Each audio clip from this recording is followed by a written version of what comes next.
शहर के अंदर एक वक्त में 50 से ज्यादा इंडस्ट्रीज बंद हो चुकी हैं। मजदूरों को कई महीनों से तनख्वाहें नहीं दी गई। लाखों की तादाद में लोग बेरोजगार हो चुके हैं, सड़कों पर निकल आए हैं। और इंडियंस अब ये कह रहे हैं कि ये बांग्लादेश की क्या औकात है, ये बांग्लादेश है क्या चीज़। मुझे नहीं लगता कि बांग्लादेश जो इंडिया का वफादार नहीं हुआ, जो जिनको इतने साल इंडिया ने सपोर्ट किया, वो पाकिस्तान का वफादार हो। नरेंद्र मोदी जो है वो यूनुस से मिल भी नहीं रहे वहाँ पे ये बिम्स्टेक मीटिंग में। सो मतलब this is something which is very problematic for Bangladesh के लिए। यूनुस साहब के लिए इंडियंस बड़े नाखुश हैं, सख्त किस्म के। आपको लगता है कि इंडिया की सपोर्ट के बगैर बांग्लादेश सर्वाइव कर पाएगा? बांग्लादेश एक बहुत बड़ी आबादी का जो है ना वो मुल्क है, वो दुनिया में जो है ना वो 7वें 8वें नंबर पे आते हैं। तो उनको ऐसा जो है ना वो किसी कंट्री की सपोर्ट की ज़रूरत नहीं है। बेसिकली ये है कि बांग्लादेश जो है ना वो अभी इवन के आप इंडिया की बात कर ले, इंडिया में जो है ना वो मेजरली 50% लोग जो है ना वो अंडर पॉवर्टी लाइन जो है ना वो रहते हैं। इंडिया की एक स्ट्रैटेजी है कि इंडिया, मेरी जो अंडरस्टैंडिंग है कि इंडिया कभी भी लड़ाई में नहीं पड़ता। इंडिया लड़ाई से 2000 किलोमीटर दूर रहता है, ठीक है। इंडिया भी चाइना की तरह सोचता है, this is a time to rise, this is not a time to get into confrontation.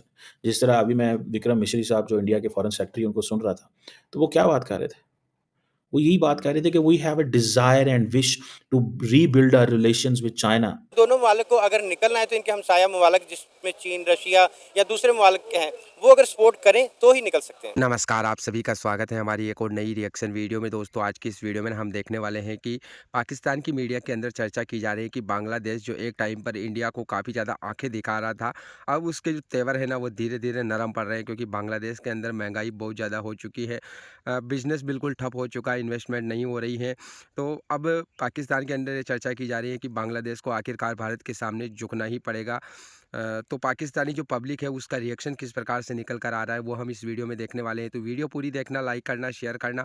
अगर आप हमारे चैनल पर नए हो तो सब्सक्राइब करके बेल आइकन को दबाना। तो चलिए वीडियो को शुरू करते। जब से बांग्लादेश में शेख हसीना वाजिद का तख्ता पलटा है, बांग्लादेश के हालात संभलने का नाम नहीं ले रहे। पिछले 7 महीनों में बांग्लादेश के अंदर 140 से ज्यादा गारमेंट इंडस्ट्रीज को ताले लग चुके हैं। यहाँ तक कि एक शहर के अंदर एक वक्त में 50 से ज्यादा इंडस्ट्रीज बंद हो चुकी हैं। मजदूरों को कई महीनों से तनख्वाहें नहीं दी गई। लाखों की तादाद में लोग बेरोजगार हो चुके हैं, सड़कों पर निकल आए हैं। कोई भी बड़ा इन्वेस्टर बांग्लादेश के अंदर आके इन्वेस्ट करने को तैयार नहीं है। महंगाई जो है वो हद से ज्यादा बढ़ चुकी है। क्या बांग्लादेश कंग्लादेश बनने जा रहा है? की जा रही है कि किस तरह मोहम्मद यूनुस की मुलाकात जो है वो नरेंद्र मोदी साहब के साथ हो जाए। वो तो फिर आप देखिए ना, बांग्लादेश फिर आप सपोर्ट तो उन्हीं की तरफ से है ना, तो चाहे उनकी तरफ से हो या हमारी साइड तो उन्होंने लेनी नहीं है। तो जब तक उनके अभी हुए भी है विजिट, हमारे उनके साथ अच्छे ताल्लुकात हो रहे हैं। शेख हसीना वाजिद की गवर्नमेंट गई है, हम चाह रहे हैं आप देखिए कि मोहम्मद यूनुस के साथ हमारे जो लीडर्स हैं वो मुलाकात कर रही है, हम ट्रेड भी कर रहे हैं, उनको खाने पीने की चीजें दे रहे हैं। बिल्कुल, ये आपने सुना होगा कि लास्ट, एक सेकंड में पॉइंट ऐड कर लूं कि लास्ट 15 इयर्स में हमारा एक बहरी बेड़ा अभी पहुंचा था बांग्लादेश, ये पास्ट 10 इयर्स में। तो देखिए यानी चीजें अच्छी हो रही हैं, तो हमें भी एक पॉजिटिव पॉइंट ऑफ रखना चाहिए कि उनको टाइम देना चाहिए कि चीज़ों को देखने में ना टाइम लगता है। लेकिन तो आपको नहीं लगता कि बांग्लादेश जो इंडिया का वफादार नहीं हुआ, जो जिनको इतने साल इंडिया ने सपोर्ट किया, वो पाकिस्तान का वफादार होगा? और हम 1971 भूल कैसे गए हैं? हम कैसे भूल गए कि वही बांग्लादेश है जिसने मशरकी पाकिस्तान से, हाँ, इन्होंने सिर्फ बांग्लादेश का कसूर नहीं था। आप उसके साथ ये भी देखें कि आपने उनके साथ क्या सलूक किया था। आपके जो इलेक्शंस थे, क्या शेख जो मुजीबर रहमान था उनकी सीट ज्यादा नहीं थी जुल्फिकार भुट्टो से? क्या आपने उसको एक्सेप्ट किया? आपको लगता है कि बांग्लादेश इंडिया की सपोर्ट के बगैर सरवाइव कर पाएगा? क्योंकि देखें 1971 की बात करें, जब मशरकी पाकिस्तान से बांग्लादेश में कन्वर्ट हुआ था, इंडिया की सपोर्ट की वजह से जो बांग्लादेश है, बांग्लादेश बन सका और मौशी लिहाज से तरक्की कर सका। आपको लगता है कि इंडिया की सपोर्ट के बगैर बांग्लादेश सरवाइव कर पाएगा?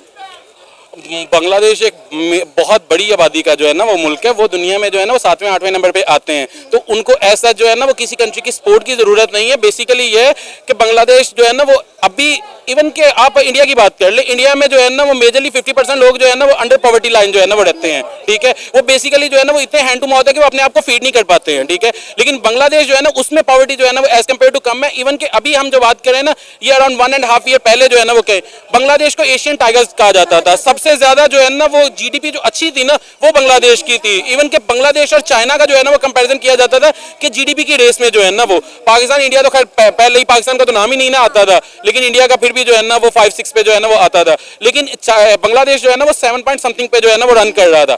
सो बेसिकली ये है कि हाँ, वहाँ पे थोड़ा सा सिस्टम जो है ना वो इस वजह से स्लो हुआ है। ऑब्वियसली बात है, कोई भी पॉलिसी इंप्लीमेंट होनी है ना तो उसकी एक डिसीजन मेकिंग पावर होती है। वो डिसीजन मेकिंग पावर जो है ना वो की रोज के पास होती है, जो एक प्रोमिनेंट पोजीशन पे लगे हुए होते हैं।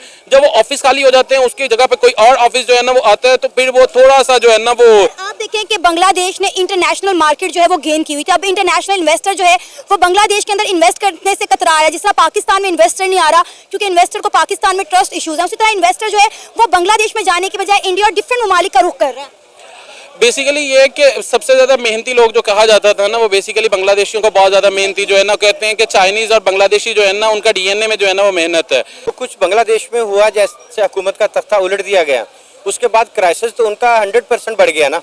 उसके बाद ये हुआ कि उस क्राइसिस के बाद उनको इंडिया के साथ भी बिगाड़ना पड़ी, और कुछ इंडिया ने बिगाड़ डाला, और कुछ बांग्लादेश की जो अबूरी हुकूमत आई उन्होंने, तो उस वजह से ही एक बहुत बड़ा क्राइसिस था। और बांग्लादेश की जो भी इंडस्ट्री बंद हो रही है, नो डाउट कि इस क्राइसिस में ऐसा होता है।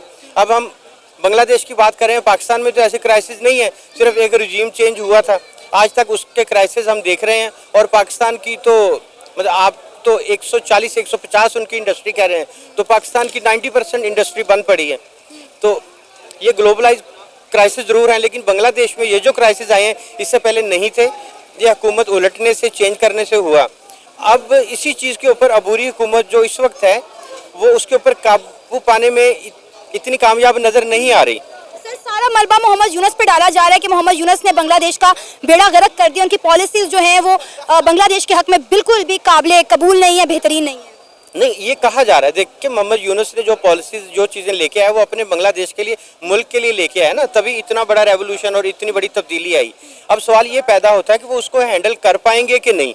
अगर वो हुकूमती लेवल पे कुछ अच्छी एफर्ट करते हैं, दूसरे ममालिक से हेल्प आउट लेते हैं और अपने मुल्क को दोबारा स्टेबल करते हैं, तो बांग्लादेश में पॉसिबल है कि दोबारा इंडस्ट्री बहाल हो। तो यूनुस क्या सोच रहे हैं? यूनुस सोच रहा है कि यार इंडिया मुझे लिफ्ट नहीं करा रहा, तो फिर जरा इंडिया को छेड़छाड़ करता हूं। आप जारी बात है, ये तो डॉक्टर जयशंकर थोड़े दिनों में बोलेंगे, ठीक है जी। वो भी नेपाल और भूटान को भी वो कहते हैं कि बेसिकली वो जो ऑफर कर रहे थे इंडिया, बांग्लादेश जो ऑफर कर रहा है, चाइना को ये ऑफर कर रहा है कि भाई साहब हमारे पास समंदर है, ठीक है, हमारे पास समंदर है और तुम समंदर में जा सकते हो, और ओशन पूरे का पूरा हमारे बैकयार्ड में, आओ वहां पे, और हम ओशन के गार्डियन हैं, ठीक है जी, हम ओशन के गार्डियन हैं, और चाइनीज इकोनॉमी को बड़ी मजबूती मिलेगी। इन अदर वर्ड्स तो बेसिकली मोहम्मद यूनुस हमारा भी मक्कू ठप रहे हैं बहुत सारी चीजों में। वो एक अलहदा है, लेकिन वो सिंकियांग का इलाका थोड़ा सा डिफरेंट है इस इलाके से, लेकिन फिर भी। सो ये जो यूनुस साहब के जो रिमार्क्स हैं अबाउट 7 नॉर्थ ईस्टर्न स्टेट्स, जो चाइनीज बिजनेस लीडर्स से बातें वो कर रहे हैं, ये बेसिकली जानबूझ के की गई हैं इंडिया के अंदर माहौल गर्म करने के लिए, इंडिया को बताने के लिए कि भाई हम इस तरह की सोच रखते हैं। ये एक इन्फ्लेमेटरी पॉइंट ऑफ व्यू था, और इंडिया को ये भी बताना कि भाई आप हमसे बात करो, चीजें ऐसे नहीं सुधरेंगी, हसीना वाजिद को हमारे पास भेजो, तुम ये गलत कर रहे हो। अब इंडियंस क्लैरिफिकेशन मांगते हैं कि क्लैरिफिकेशन भी दो, ये तुमने क्या बात की है, ठीक है, ठीक है। और जिन लोगों का काम है नैरेटिव को उठाना, मोमेंटम बिल्ड करना, जोश गरमाना, जिस तरह पाकिस्तान में तराने लिखने वाले जरा खून को गरमाते हैं ना, इस तरह इंडिया के भी एनालिस्ट इंडियन खून को गरमाते हैं, और फिर वो गरमा के कहते हैं कि भाई ये हो जाएगा, वो हो जाएगा।